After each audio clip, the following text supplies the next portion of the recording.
made up term. It's empathy, which is empath, psychopath, and sociopaths.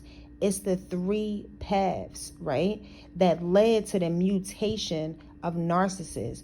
Because if you think about it, a narcissist allegedly loves being praised and loves being the focal point of the subject matter. Everyone loves some form of praise and acknowledgement.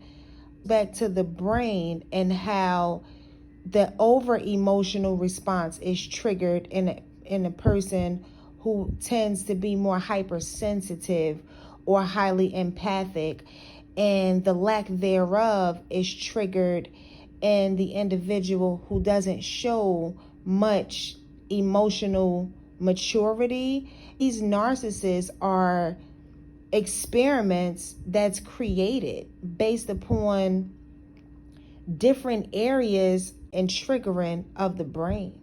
It's the sociopath, the psychopath, and the empath. Everyone is born with a level of empathy, but when that level of empathy is restricted, that's what develops the psychopath and the sociopath.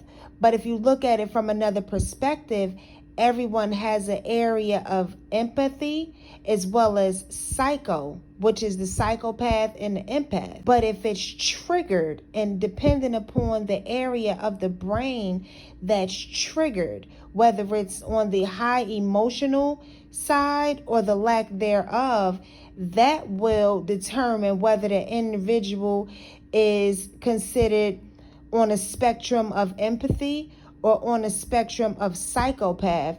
But then you have those other creations who are sociopaths, who take that psychopath, and that's what creates that mutated version of it, overstimulates the psyche while overdeveloping the psychopath, causing an imbalance in the natural function of the brain.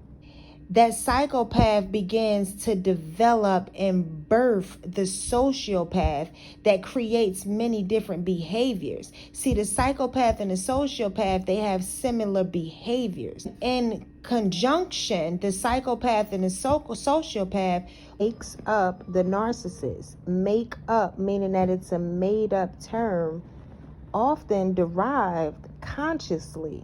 But typically, a narcissist, which is a term that is overly abused, it really is just a mutated form of an overexposure to one area of the brain, whether that's the natural response or the shadow self, which is the psychopath, as well as the empath.